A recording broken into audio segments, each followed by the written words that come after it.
필쌤TV 구독자 여러분 안녕하십니까. 머니트레이너 필쌤입니다. 자, 오늘 이 시간에는 우리가 지금 은퇴하신 분들이 생활하는 노후 생활을 기초로 해서 우리가 우리의 노후에는 어떤 것들을 하면 안 되는지, 노후에 절대로 하면 안 되는 착각 그리고 행동 5가지에 대해서 말씀드릴 테니까요.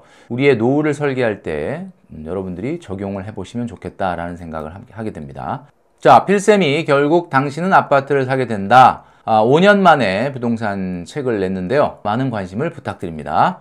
우리가 일반적으로 노후할 때 먼저 생각하는 것, 인구가 급격하게 감소할 것이다 라는 그런 생각을 합니다. 물론 이거는 맞는 말이죠. 그러나 이게 착각이 될 수 있는 이유는 인구 추계를 보니까 우리나라 인구가 2039년까지도 역시 5천만을 유지하는 거로 나옵니다. 지금 5,175만 명 정도 되는데요. 5,095만 명, 그러니까 지금으로부터 한 15년 후에도 어쨌든 5천만 명대를 유지합니다. 아무래도 이제 기대 수명이 늘어나다 보니까 15년 후에도 1.41%밖에는 감소하지 않는다. 그러니까 이게 사실 우리가 생각대로 되는 거는 방향은 맞는데 약간 착각일 수 있다. 주택이라고 하는 건 30세부터 70세까지가 주택을 갖고 싶어 하는 주택 소유가 높습니다.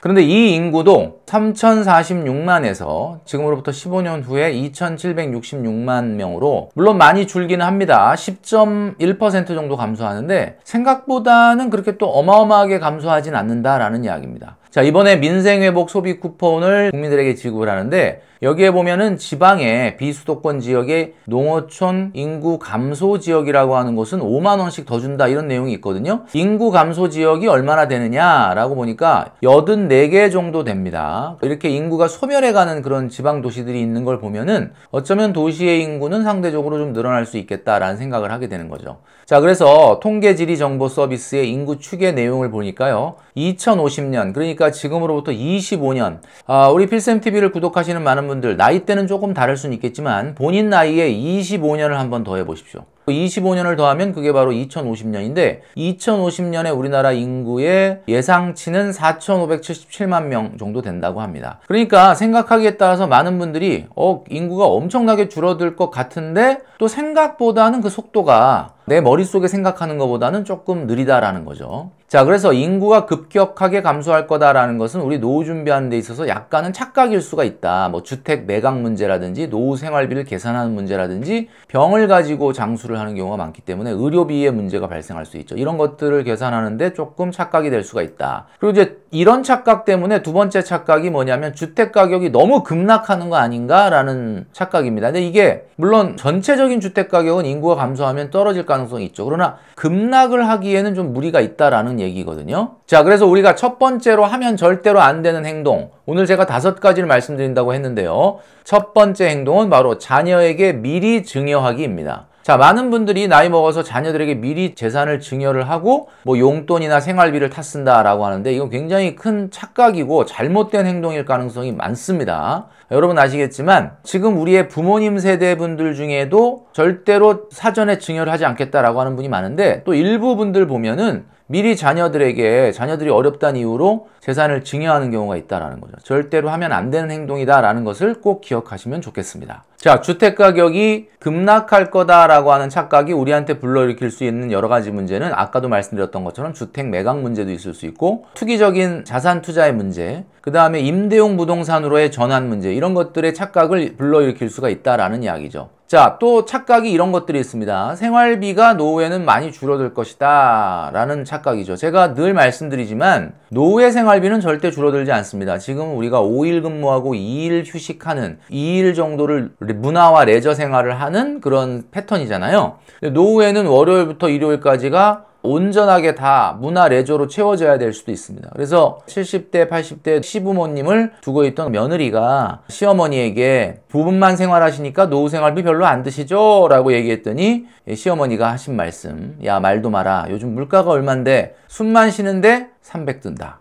뭐 이런 이야기를 하셨던 말씀을 제가 드린 적이 있었죠. 그러니까 한마디로 말해서 우리의 생활에서 변동 지출, 그러니까 예를 들면 외식이나 문화 레저 비용은 엄청나게 증가할 수밖에 없습니다. 물론 고정비는 크게 달라지지 않을 수 있지만, 그래서 제가 늘 말씀드리는 것은 우리의 생활비에서 대출이자나 교육비를 뺀 금액의 1.5에서 2배 정도를 생각을 해야 된다라고 말씀을 드렸던 거죠. 생활비는 생각보다 급격하게 늘어난다라는 거죠. 자, 그래서 절대 하면 안 되는 두 번째 행동이 바로 뭐냐? 섣부른 고소근퇴입니다. 고소근퇴라는 게 뭐냐? 파이어족을 꿈꾸는 분들이 많죠. 경제적으로 굉장히 성공을 해서 나는 빨리 일로부터 해방되고 싶다. 자, 그러나 우리 라이프에서 워크를 빼는 순간 우리의 라이프의 모든 기쁨들이 사라진다라고 제가 말씀드렸죠. 5일 근무하고 2일 쉴 때 그 주말은 굉장히 달콤한데 3일 일하고 4일 쉬면 그 4일 휴식은 예전에 5일 근무하고 2일 휴식할 때보다 이상하게 별로 좋지가 않다. 한마디로 이 두 번째 절대로 하면 안 되는 행동은 너무 이른 고소근퇴. 이건 안 된다라는 이야기입니다. 자, 세 번째 절대로 하면 안 되는 행동. 자, 굉장히 많이 보이는데요. 우리가 반면교사로 삼아야 되겠죠? 바로 덜컥 황혼 육아를 수락하는 겁니다. 황혼 육아가 뭡니까? 요즘 할머니 엄마, 할머니 아빠 이런 말이 있잖아요. 할빠. 이게 뭐냐면 엄마 아빠가 아이를 봐주는 게 아니고 할머니하고 할아버지가 봐준다. 물론 자녀가 경제활동을 한다 그러면 손자, 손녀를 봐줄 수도 있죠. 그러나 중요한 것은 손자, 손녀를 봐주는 것에 대한 정당한 경제적 보상이 있어야 됩니다. 아무리 부모 자식 간이라고 하더라도 경제적인 부분에 대한 약속이 반드시 있어야 된다. 자, 만약에 덜컥 이러한 약속이나 보상에 대한 계획이 없이 황혼 육아를 수락했을 경우에는 여러분들의 노후 생활 전체가 문제가 생길 가능성이 있다라는 이야기죠. 자, 이런 부분을 잘 생각을 해야 됩니다. 자, 또 착각 중에 하나가 이거죠. 물가가 좀 앞으로 안정될 거다라는 이야기인데 물가는 안정되기 어렵다. 미래에도 인플레이션은 계속된다라는 말씀을 드렸습니다. 자유무역이 파괴되는 시대 아니겠습니까? 2000년대 들어와서 우리가 굉장히 좋은 재화나 서비스를 저렴하게 소비했던 이유는 자유무역이라고 하는 세계 질서가 있었기 때문입니다. 자, 그러나 최근에 등장한 세계적 빌런인 트럼프 때문에 이제는 자유무역 기조가 파괴되고 있습니다. 이러다 보면 인플레이션은 가속화될 가능성이 높다라는 이야기죠. 자, 그래서 네 번째로 잘못된 행동이 무엇이냐? 자녀와 손주가 올까봐 넓은 집을 줄이지 않는 행동입니다. 자, 이게 뭐냐? 노후에는 굉장히 컴팩트하게 생활을 해야 되잖아요. 왜냐하면 노후 생활비라고 하는 것에 대한 압박이 있기 때문입니다. 좀 전에 말씀드렸던 것처럼 인플레이션의 문제도 있고 그래서 굉장히 사실은 불필요한 짐도 줄이고 불필요한 방의 개수도 줄여서 노후 생활을 좀 잘 해나가야 되는데 이게 많은 분들 중에 보면 자녀와 손주가 집에 방문할까봐 집을 줄이지 못하는 분들이 많다라는 이야기죠. 자, 그런데 여러분 한번 생각해 보십시오. 자녀와 손주가 1년에 몇 번이나 올까요? 사실 보통 명절 때 온다든지 아니면 생일날 온다든지 그리고 온다고 하더라도 며칠씩 이렇게 자고 가는 게 아니지 않습니까? 최근 같은 경우는 집에서 음식을 하는 것도 굉장히 안 하는 추세고 나가서 외식을 하고 집에는 잠깐 왔다가 그냥 가는 거잖아요. 그러니까 잘못된 네 번째 행동이라고 하는 것은 자녀와 손주를 의식해서 집을 줄이지 못하는 행동. 절대로 하면 안 되는 행동이다 라고 말씀드릴 수 있습니다. 자, 다섯 번째 행동은 말이죠. 바로 베풀지 않고 자기 말만 하는 꼰대 노인입니다. 자, 아무래도 자식은 나이를 먹어도 부모 입장에서는 5살 먹은 아이처럼 보이죠. 그렇기 때문에 잔소리라든지 여러 가지 조언을 할 수는 있겠죠. 자, 그러나 너무 잔소리만 하고 베풀지 않는다라고 하면 그냥 말 그대로 꼰대 노인이 될 수밖에 없는 겁니다. 그래서 우리가 기본적으로 부모와 자녀 간의 대화가 많아지려면 조언도 조언이지만 자녀의 이야기도 좀 들어주고 또 자녀에게 적절한 수준의 지원 이런 것들이 좀 필요한데 우리가 이런 말이 있지 않습니까? 나이 먹으면 입은 닫고 지갑은 열어라 이런 말이 있는데 이 말이 상당히 좀 의미 있는 말이 아닌가라는 생각을 하게 됩니다.